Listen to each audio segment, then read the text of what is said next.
What up? It's Matt. Welcome to Taco Potato Mustang. I got the car in a better position to start working on the upper control arms, as you can see. So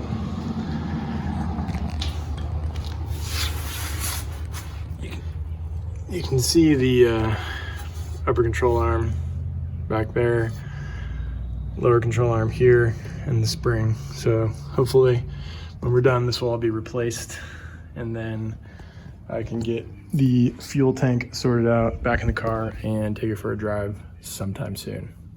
Fingers crossed.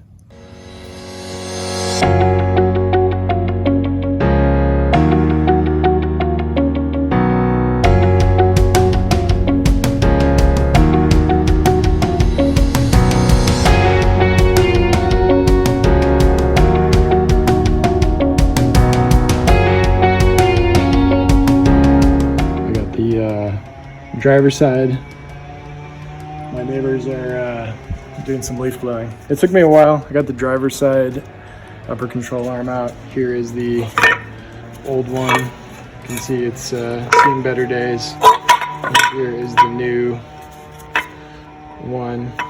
A little scratched up, but whatever. It's fine. I would highly recommend removing the mufflers if you can before doing something like this. It's possible to get it out without removing the exhaust, but it seems like it'd be a lot easier with the exhaust taken out. Now, I gotta use this upper control arm bushing tool and try and get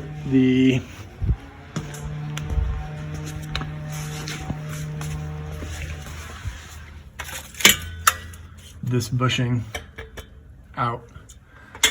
And then once I get that replaced, I can put the new bushing and the new control arm in, and then move to the passenger side.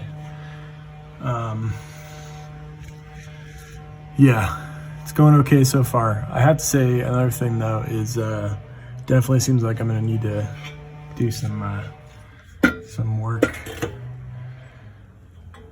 on the bottom of the car at some point. It's looking pretty nasty. Can't see it that well. Yeah. So this is the upper axle bushing, which I'm also going to be replacing. You can't see them. I have some new polyurethane bushings that are going to go here. And the actual upper control arm runs from the body of the car right there to the upper axle. So yeah, just one of the suspension components on the rear of the Fox Body Mustang. That's for you, Nacho. So this is the new polyurethane bushing, which is going to go in there like this.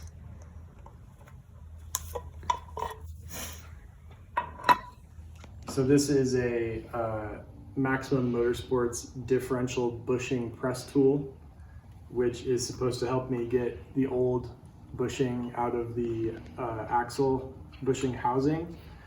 But it says that I need to liberally apply anti-seize compound to the threads, but I do not have anti-seize compound, so I'm probably gonna have to take a trip to AutoZone, which is my second home.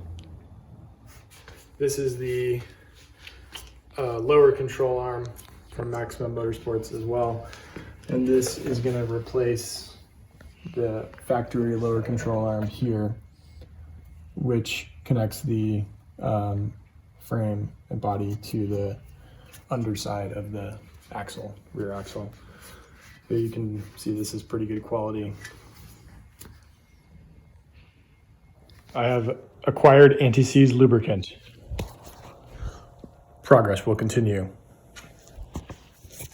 Okay, once again, I was not recording, but I did manage to get the axle side bushing out. It took a little while, but the tool seemed to do the trick. Let's show you what it looks like now. Light shining. So now I just have to clean that up a little bit and get the new bushing in, and then try and get the new control arm in, and then hopefully I'll be done with the driver's side. Coming along.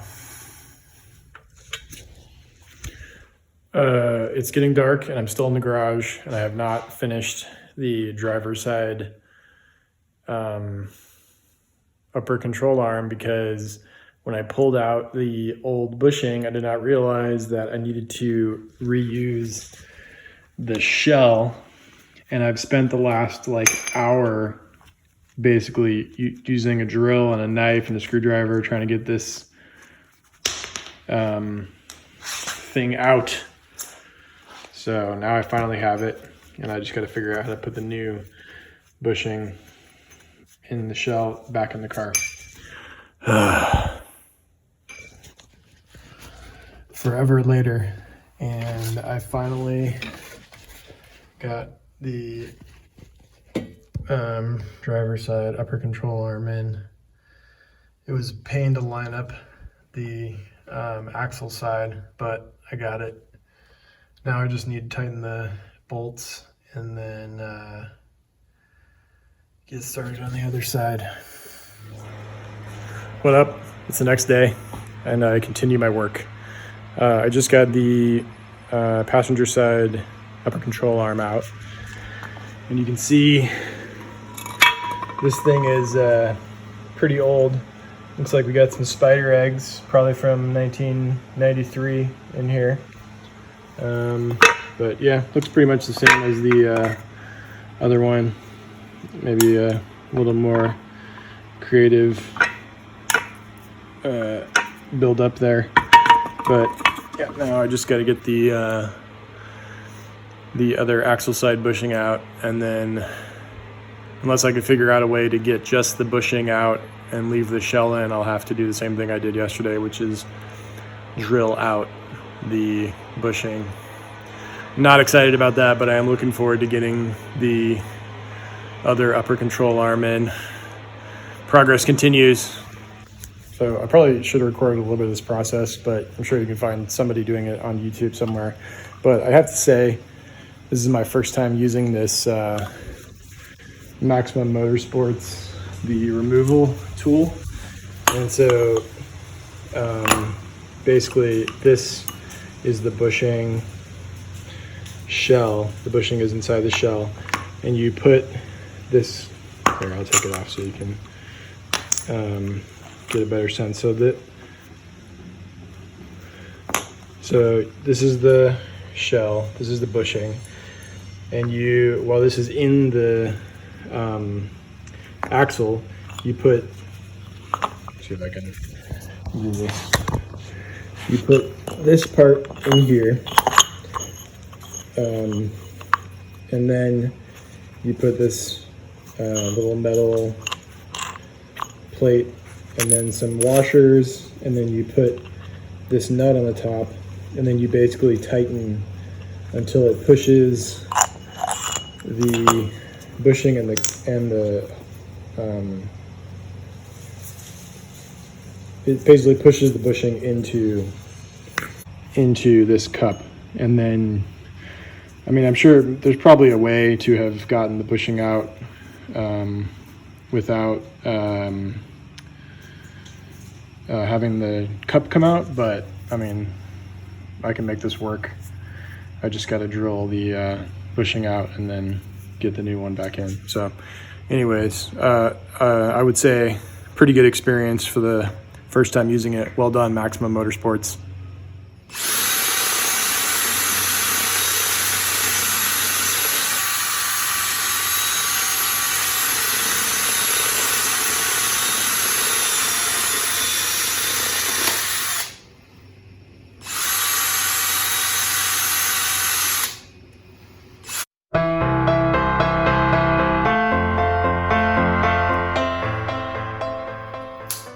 What are you doing?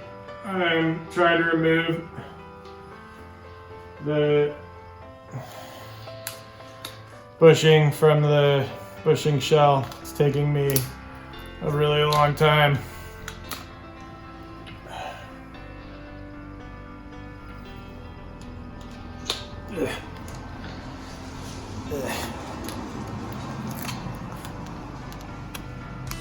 The drill is only so effective because I broke one of my drill bits yesterday. Don't judge me. Okay, so first I'm gonna put the shell back in, which is definitely not the easiest thing. On the driver's side, I had to use a dead blow hammer to get it in, and I'll probably have to do that again on here.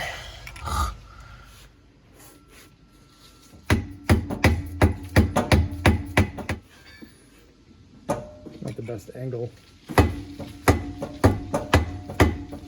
Jesus.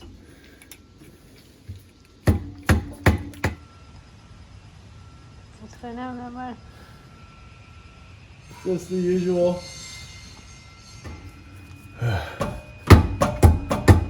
Not the best angle for hammering.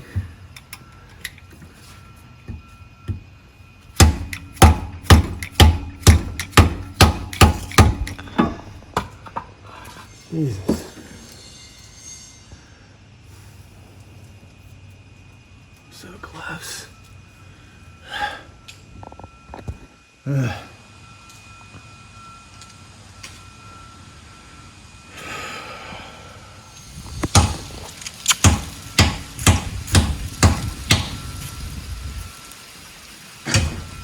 God damn it.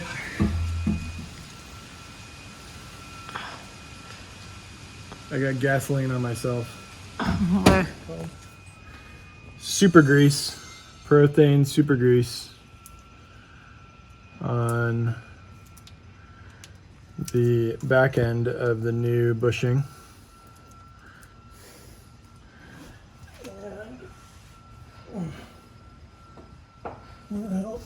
And make sure it goes the right direction.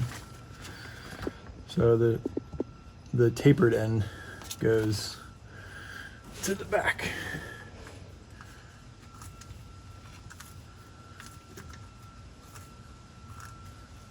Seems like it's on. And then I'm gonna keep putting the super grease on the bushing.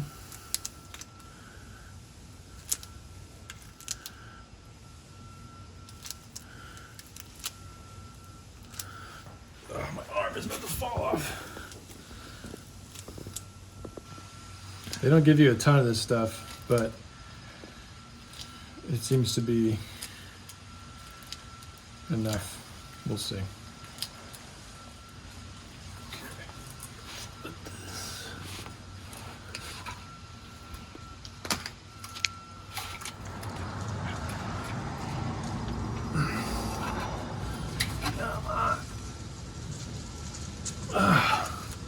Jesus. Holy fucking shitballs. I don't have enough followers to get monetized yet, so hopefully nobody cares that I'm saying things like holy fucking shitballs. I feel like the one yesterday went in quicker. Probably because I wasn't recording.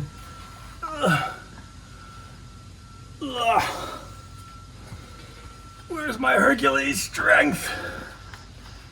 Doesn't exist.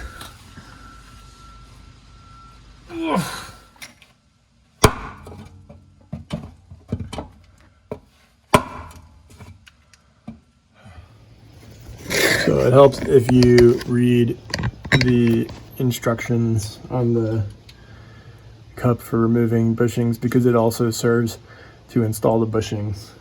So instead of hammering until I fell over dead, I used the tool to put the bushing in all the way.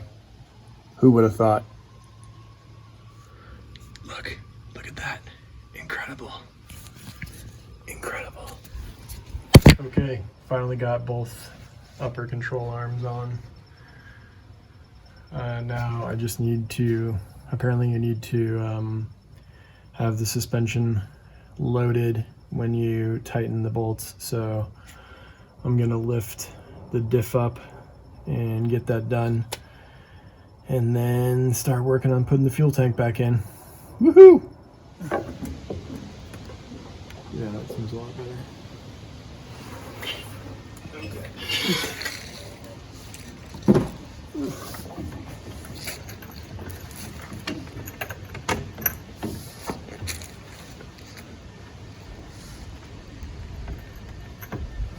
Now I need to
Sweet Jesus.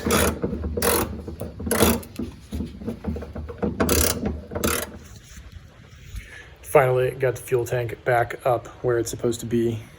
And now I just need to get the wheels put back on and get this car down off of jack stands. And then I can take it for a drive. I think it was a little ambitious for me to consider that I was going to try and do the lower control arms too. That's fine. I have something to do next weekend then. Yeah, so I will get this car put back together and take it for a drive, and then I can drive it for a few days before I start working on the lower control arms and the power steering pump. Woohoo!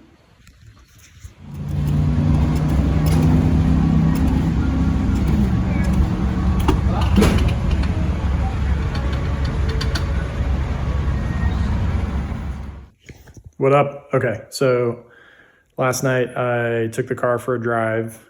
Nothing exploded. We drove to get some gas, and when I put gas in the tank, I had the trigger on like autofill or whatever you want to call it, and I turned away for like 1 second, and gas just started like spurting out of the tank. So I'm trying to figure out what went wrong. It seems like the filler neck is fine. Everything is the way it's supposed to be. One person on the forum suggested checking if the vent valve line was pinched, and so now I'm trying to do that. It's kind of hard to see.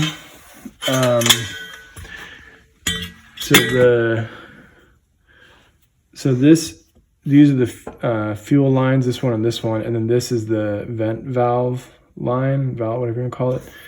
And it seemed like maybe it was pinched up against the frame, but there's not a lot of play with it, so I'm trying to figure out the best way that I can line it up so that it's not pinched when I push the gas tank back up. So I'm gonna mess around with it a little bit and then hopefully take it for a drive and see if I can put gas in it without gas going everywhere, but we'll see.